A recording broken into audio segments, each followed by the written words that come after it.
There is a specific day in the Jewish calendar that is regarded as the holiest day, Yom Kippur. This is how we do it.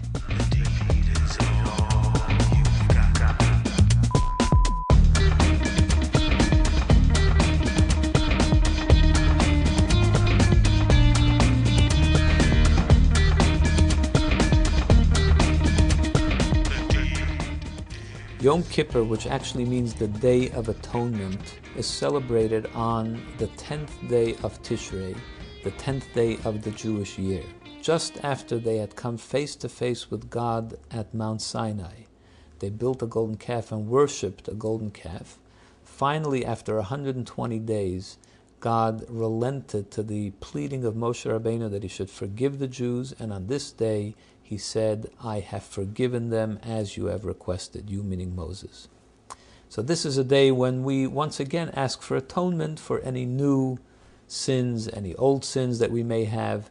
This is the day that we are told by our sages that the very day itself brings atonement for all Jews, as long as you do not violate the principles of the day itself. How do we observe Yom Kippur?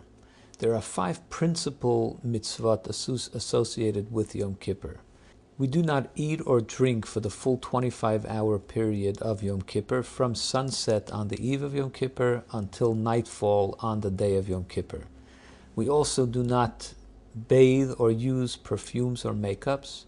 We do not wear shoes, leather shoes on Yom Kippur, only sneakers or slippers which are not of leather. Also, we do not have marital relations on this day.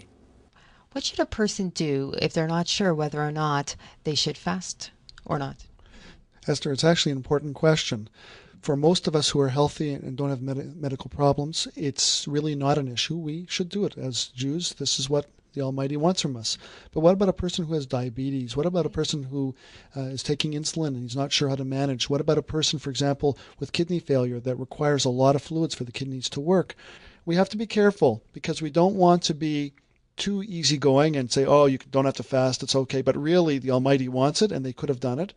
And we most certainly, the other way, we don't want to be too strict and say, oh, you have to fast, and then you have a medical sickness and you get worse. And then we look back and say, why did you fast? The idea of being what we call a pious fool could apply in that category, where a person will be so into it, I'm going to do it no matter what. We don't say this because it's risky. Above all, God says, we have to live by the laws of the Torah. We're not going to get sick and ill and die by the laws of the Torah. So when there's a doubt, it's a physician who should be consulted. And if there's any doubt with that physician, what the physician is saying to the patient, a rabbi should be consulted as well. And there are many times where I will speak to rabbis and give advice to the rabbi as to what I think the medical facts are, and have the rabbi and the patient work on the issue themselves. Before a fast, a person has to have the right attitude and mindset. If you are rushing into a fast and it's half an hour before, you've done no thought about the holiday, you've had no spiritual or mental preparation, you're working really hard, the phones are ringing, you've had a harried day, you didn't sleep the night before. So you're exhausted and you haven't eaten properly, you haven't drank enough fluids, and you're coming to the fast. You know that you're setting yourselves up in advance for a more difficult fast. So let's turn that around to the positive. Before the fast, you have to have an easier day. You have to sort of slow down your workload or even curtail it if you could, or get off a little bit earlier than normal. You should go to bed the night before Yom Kippur, same time or a little bit earlier than normal, so you should have proper sleep. You should be preparing. It's a spiritual day. So when the mind is prepared for things, it's much easier for a person to do things than if you wait to the last minute and you're totally mentally unprepared. The Torah tells us that just as there is a mitzvah to fast on Yom Kippur, there is a mitzvah to eat on the day before Yom Kippur. So we have meals, we have lavish meals on the day before Yom Kippur in celebration of this mitzvah. Much charity is given on the day before Yom Kippur. Of course, on Yom Kippur it's prohibited to give charity, but on the day before, on the eve of Yom Kippur, much charity is given. There is a custom that a father will give a formal blessing, the priestly blessing, to all of his children just before leaving to shul on the eve of Yom Kippur. What would you suggest a healthy person to do? Let's say they are in the process of fasting and then they start not to feel well. Nothing abnormal, but they're just not feeling well. Okay. Should they continue fasting? Hopefully, if the mindset is strong and you're motivated, that your motivation will sort of override your not so good feelings, then you'll go to shul. But if you were stuck in a position of, I feel so terrible, I want to break my fast so I can go to shul, I believe that most of the rabbis would tell us it would be better to keep the fast and to rest and see whether the bad feeling will pass and stay home then and pray at home than it would be to break your fast and go to shul to pray if we had to choose between those two difficulties. What would you say to people who are fearful or anxious about fasting?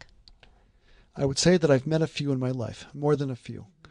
It's very important to recognize that a God that is eternal and is infinite and all-knowing would not put in a book an advice for us to do that would be intrinsically unhealthy to most people. Ill people, of course, have to get special advice, but the average rank-and-file individual should not be afraid of fasting. Yom Kippur seems to touch the soul of every single Jew. People who have not attended shul all year flock to shuls on this day. The shuls fill up. This is a day that you can come back. This is a day that you can correct any failing that you feel you had in your relationship with God. This is a day that Jews take advantage of this closeness and rededicate ourselves to our closeness and our relationship with God. This is Esther Ben Bihi, and that's how we do Yom Kippur. This is Esther Ben Bihi.